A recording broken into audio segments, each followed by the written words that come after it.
This is, I think the true revolution is decentralization. That's the true revolution. And Bitcoin's won it on money.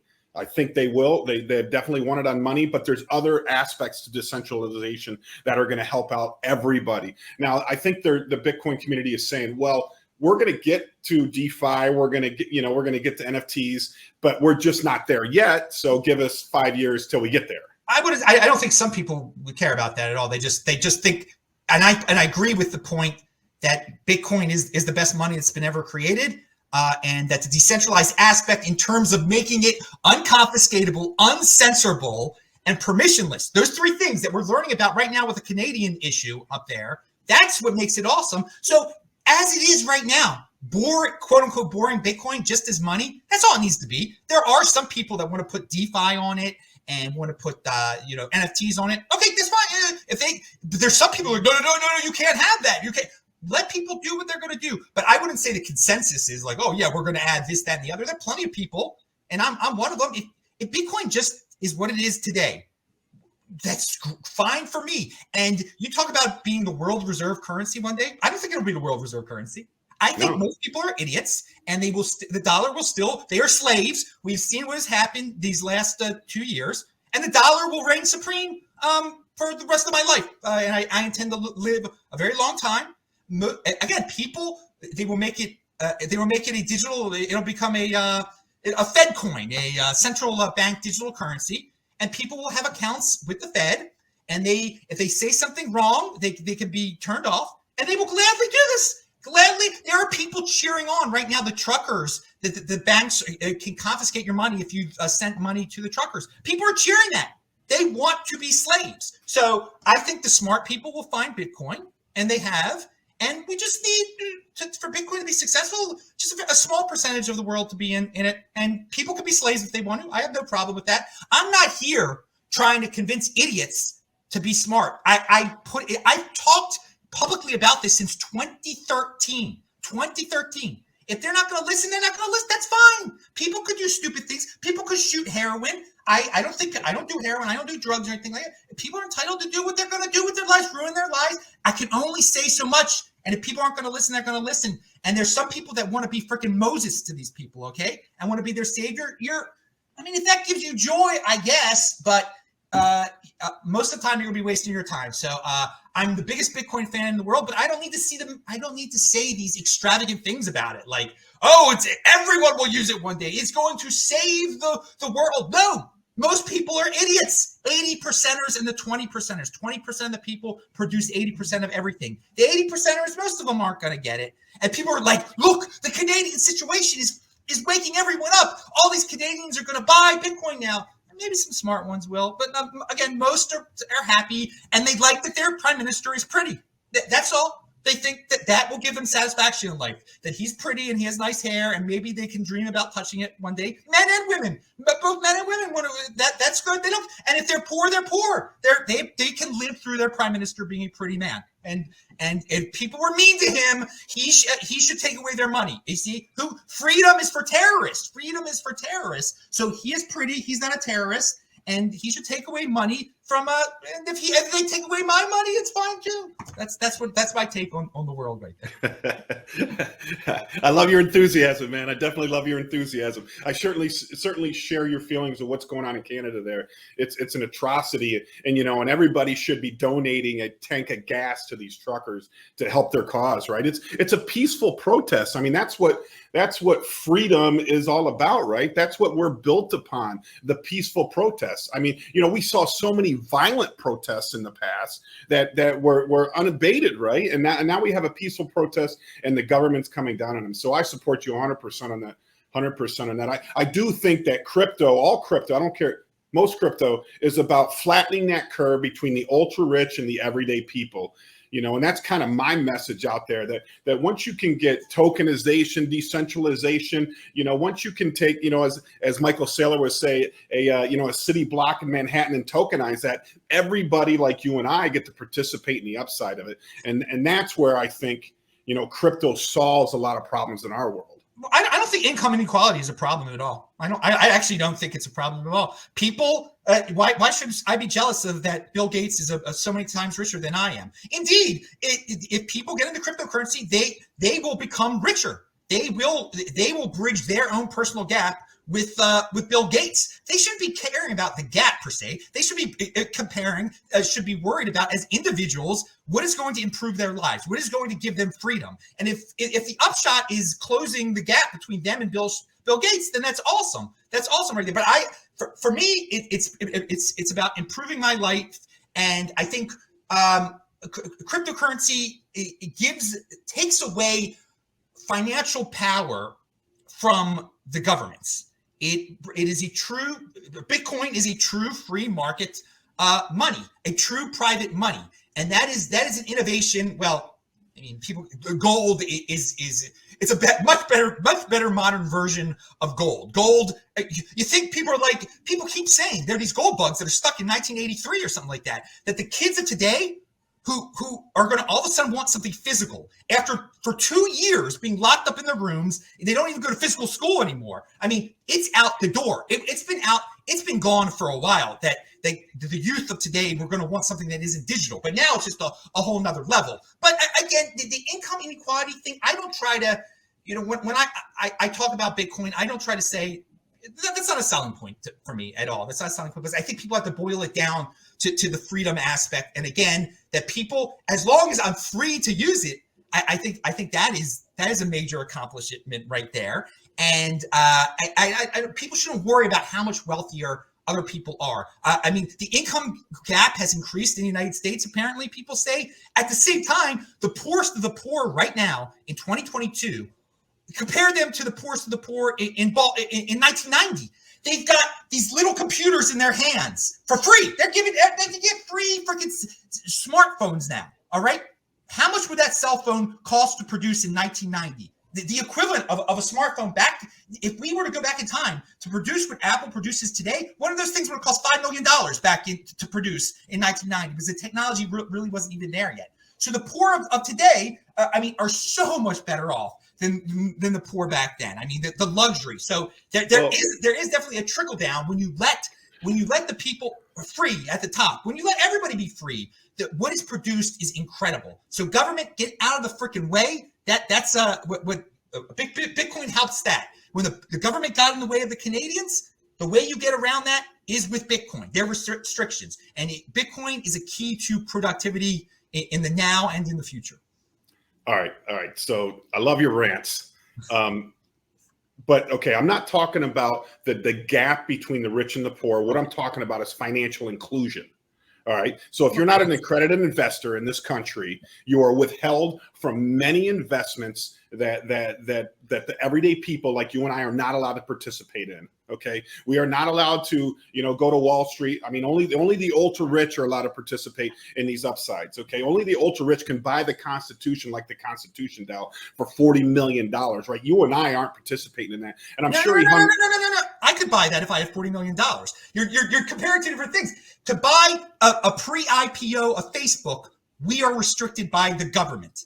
We are restricted by the government, not because of the cost of it, because they think we're going to rip off an old lady, or that we are an old lady and we're going to get. I agree with you that anyone can buy Bitcoin. So, and that Constitution DAO thing that you said, anyone could buy that. Anyone could, if they had $40 million, anyone could buy that. The government doesn't. That's the beauty of cryptocurrency, that anyone can buy. There's not a rule. It's permissionless. You don't need permission from the government to buy these things. But with the Facebook IPO, with all these, you're right. Only the ultra rich can buy these pre-IPO stuff, and that was the way it was for a long time. And with Bitcoin, and I made a video in 2015 about this, how it is like a Facebook IPO right now in 2015. Buy this thing because you were not allowed by the government to buy the Google IPO, pre-IPO. I keep saying IPO. The pre-IPOs, that the insiders, you had to be an accredited investor. That's the thing. But yes,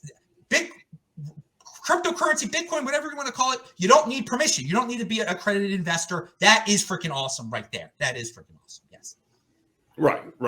Okay. So, and also back to your point about the poor, I agree with you. Americans aren't poor, but you're either an American or you're I think Bitcoin is a world currency, right? And, there is a lot of poor in this world. There's a lot of people living on dirt floors, eating off, who pollutes the most in this world? The rich and the poor, right? Because the poor are only worried about eating. The poor are only worried about surviving, right? And we don't see that in America. You're right. The poor in America got a 65-inch TV, Jordans on, and a cell phone, right? And they're trying to look rich. They're trying to look rich while they're living in Section 8 housing. So the problem is that the policy of America has corrupted the rest of the world and left 50% of the world poor because of our policies, our monetary policies. No. Have you ever seen somebody who lived on a dirt floor? Huh? Have you ever seen somebody who lived on a dirt floor? I traveled around Africa. I've been in Southern Africa, Mozambique. I was going to tell you, in 2015, or 2016, I spoke at a conference in Harare, Zimbabwe, a Bitcoin conference in Harare, Zimbabwe, and we told the people to buy Bitcoin. Then it opens the door to international wealth to everyone who's got an internet connection, and they've had the opportunity for quite some time to get into this. And I firsthand looked them in their eyes and told them to do this. Okay. But is that the fault of the United States of America? It's monetary policy that these people could have gotten into this in 2015, 2014 and stuff. No way at all. The United States monetary policy is compared to the world. It's compared to the rest of the world. It is a shining beacon on the freaking hill. Okay. In terms of being an individual coming to be, compared to China, which is very strictly centrally controlled. It's becoming even stricter right now. Or Russia, which arbitrarily changes. The United States hasn't made these people poor. It's their decisions. The opportunity has been out there. Some of these people have, they realize that they're living in stinkhole countries, okay, where their dictators are so corrupt. What I saw in Mozambique, what I saw in Zimbabwe, it's the corrupt. What I saw in South Africa, their leaders. So you get out of there. You can't be a tree. But be a tree and blame it on America. That's what most people do. They stick in their country with their corrupt Pakistani leader or whatever and say, oh, we're poor. It's America's fault. Death to America. Their financial policies. No, leave. Go on a boat to Europe or the United States. Plenty of them are doing that, okay? There is opportunity out there. I don't buy the United States monetary policy as something that enslaves the rest of the world, okay? It is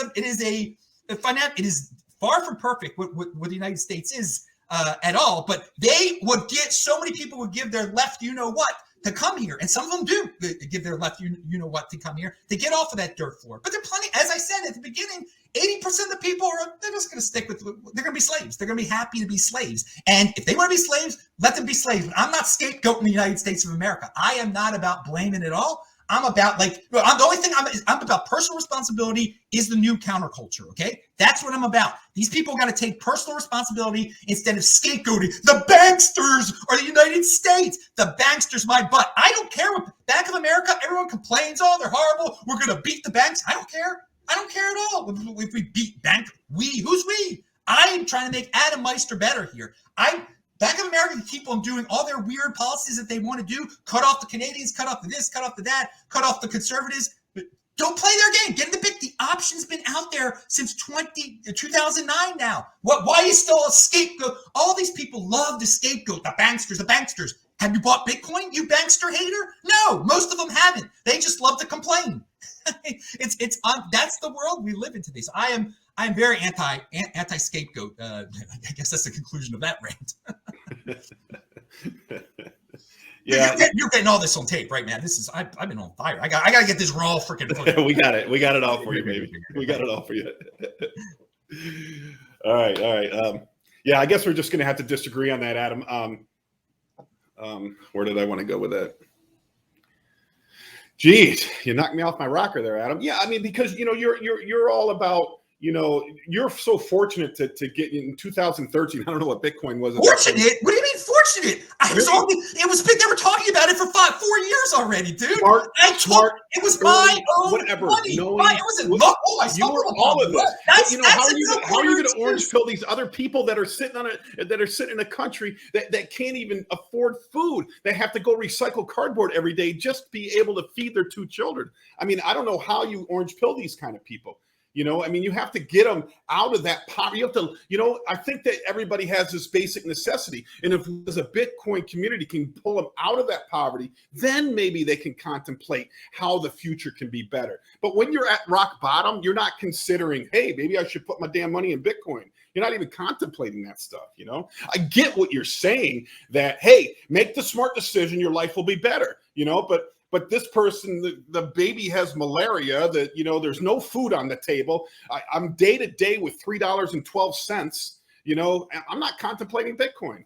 So I think that our strategy needs to pull everybody out of poverty. And I think the crypto world can fix that. The crypto world. Why should there be our strategy? There are plenty of people working. If that's your thing, then cool. I mean, I'm not interested in, getting, Bitcoin to the far corners of where they don't even have a cell phone coverage, and it's a malaria-ridden swamp. Or you're right, they do have some better things to worry about there than money at that point. I mean, that's not. I'm not going into the malaria of. I mean, I've traveled a lot, but that part of my traveling is over. Going to the most dangerous of places, or the most inhospitable of places. Again, I think on that level, you preach freedom to people. Like, your government is corrupt. Don't put up with this. Try to save, try to get out of here type of situation.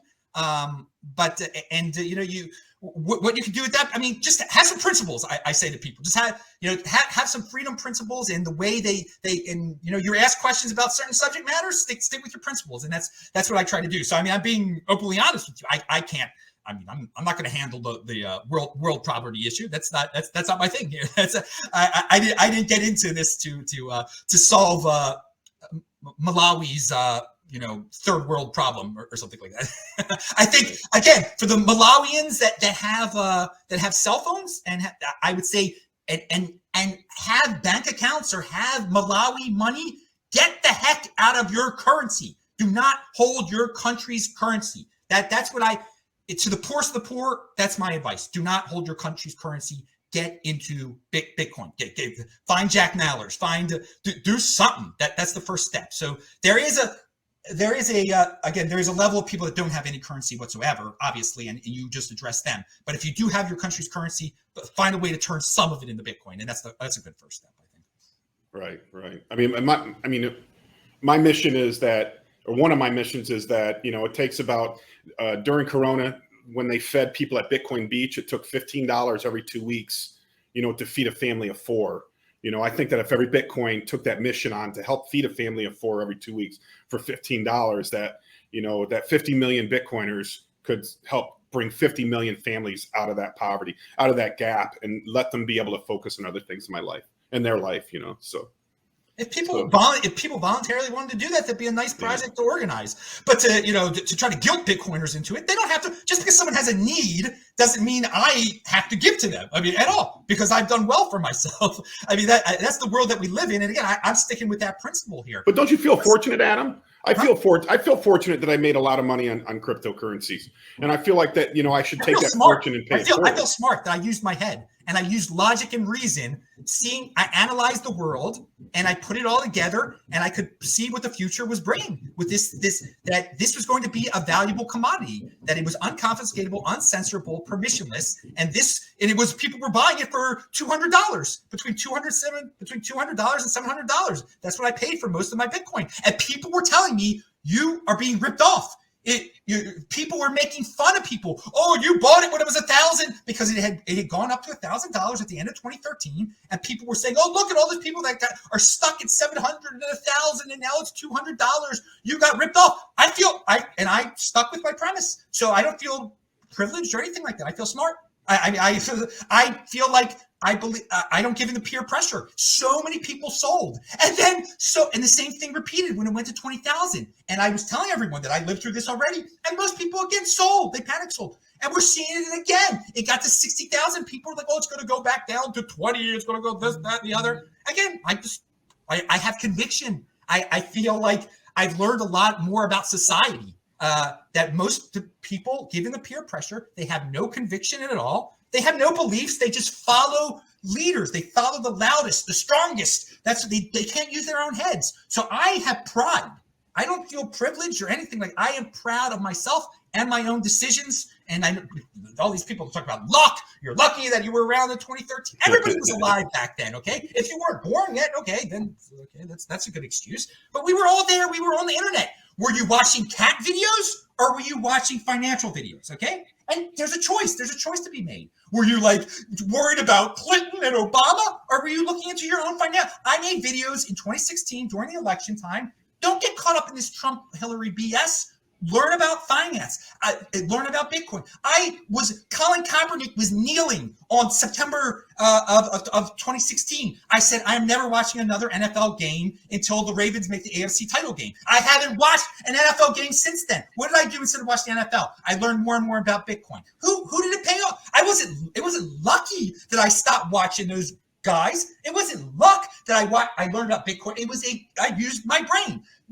Most people chose to watch the 49ers or the Packers, and that's their choice.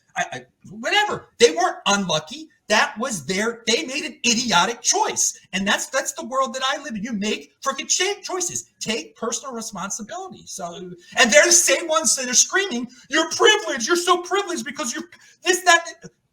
You're an idiot. You made these decisions. I made the right decisions. You made idiot decisions. Don't try to use these words to guilt people. But that's the world we're living in, and most people fall for it today. Most people fall for it.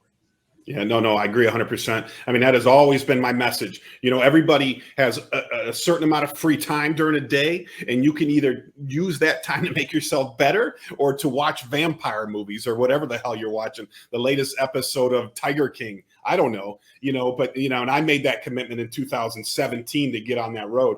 And, and whenever you have expendable money, you got to put it in appreciating assets. And, my favorite asset is crypto. So, yeah, I wish I got in as early as you, man. I'd be singing the same tune as you.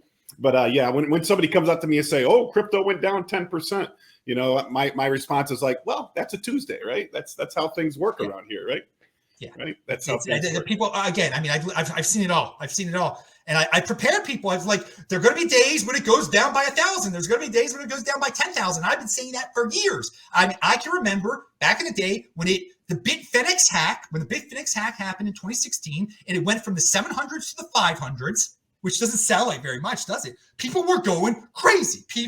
I mean, it really affected. It was around after the Bitcoin halving in 2016 But when you got in 2018, you said, or 2017? 2018, August 2018. That's early. That's early. That's still early. I learned that pretty fast. Like, I thought when I got in 2013, like, there are these OGs that have been since 2011. I'm not early, and it became pretty obvious pretty soon. I was in super duper duper early, but 2018 is still early.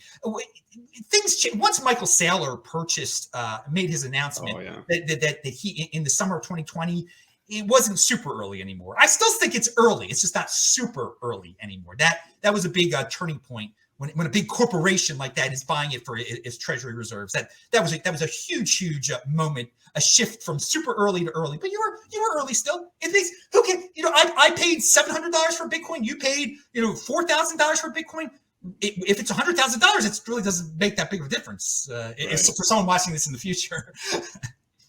No, 100%. So what do you think about like DAOs and NFTs? What do you think about the market on DAOs and NFTs? Well, I think from living through the ICO, I lived through the ICO madness of 2017. It was 2017. It was 2017 was the ICO madness, okay? And I saw everybody and their mother start an ICO. Most of them were just, they printed tokens for the heck of it. They were the most ridiculous things in the world.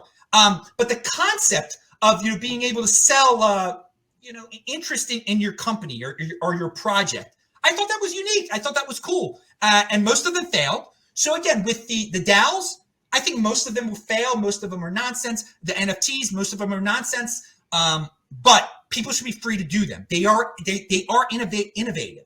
And I could see them applied. I mean, I think this metaverse thing is going to be tremendous.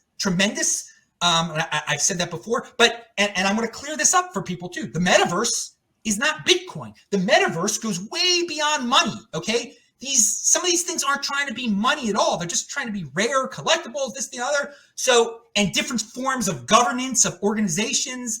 And some of these DAOs, they try to say they're decentralized. They're not really decentralized. You said one of the things you love about crypto is the decentralization aspect. And I don't think some of these DAOs are as decentralized or decentralized at all. They're totally centralized and could run away. So there are going to be a lot of scams.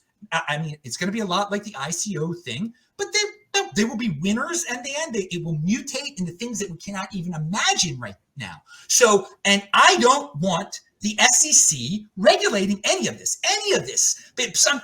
In a sense, a Bitcoiner can look at the NFTs and the DAOs as shields for Bitcoin. In a sense that the Elizabeth Warrens of the world can easily go after some of those centralized ones, make examples of them, tell her lame constituents, her screaming Karens, look, I stopped these evil people that were ripping you off, and this DAO got closed, this NFT place got closed, and she forgets about Bitcoin, which is kind of cool. But I'm sticking with my principles. I don't believe in any regulation, okay, at all. I don't believe in any regulation. So I think it's crazy that people should cheer on the destruction of NFTs or encourage these horrifying people like Elizabeth Warren to go after these. You're horrible. You're a bootlicker if you cheer on people like Elizabeth Warren to shut down some NFT. Okay, I'm not buying NFTs. I think so many of them are ridiculous, but I can see how kids would love them now because again, kids don't like physical stuff. They love. I mean, I grew up a huge Baltimore Orioles fan. I had baseball cards. This is the future of baseball cards. There's no doubt about it. The NFTs are the future of baseball cards. There's no doubt about it. So, yeah. So that's my take. But they're not money. It doesn't compete with Bitcoin. It's apples and oranges. Trade in a Trey Mancini NFT is not like it's not like buying Bitcoin, buying and holding Bitcoin at all. There's nothing like it. There's a liquidity issue. There's all sorts of things that come in. But so yeah, if people want to do their DAOs and people want to do their NFTs, that's cool. And it's not my thing. Do you think Ethereum is money? It could be. I think Ethereum is going to stay the number 2 cryptocurrency on Earth. I have a saying, Bitcoin is the next Bitcoin and Ethereum is the next Ethereum. There are a lot of people like to say that Ethereum is a scam and Ethereum is, and another thing that you said beforehand that, maybe Bitcoin will be the winner when it comes to money, let them compete. I'll say this, Ethereum is going to be, Ethereum can do a lot more things than Bitcoin. There's no doubt about that. We could agree on that. Ethereum could do a lot more things than Bitcoin. Bitcoin is staying at the top. It's already stayed at the top despite all the stuff that Ethereum can do. So it's an apples and oranges type of situation. They're going in different directions. It can do so. People can. It's not as good. It's money in a way. It is money in a way, but we don't. It's not a reliable financial. There's some reliability that's what's your issue with reliability? This is what I'm trying to say. Bitcoin's monetary policy isn't changing, and that reliability, that boring, makes it number 1 in terms of money. Number 1, Ethereum is changing. It's going from proof of stake to proof of work. It's going to go to sharding. It's going to bring down the price of right now it's very expensive to send an Ethereum. So all these changes are going to be made on the main chain, okay? And with Bitcoin, you know what you're getting. It isn't changing. There are going to be 21 million of them. Ethereum, we're still not sure how many they're going to be. So it lacks that monetary policy reliability, but it does a lot of interesting things that go way beyond money. So I don't think it should be killed. I buy Bitcoin for buying and holding for stability. It's not so. There are going to be a lot of people buying Bitcoin for its stability reasons. Okay, that's not the reason you buy Ethereum.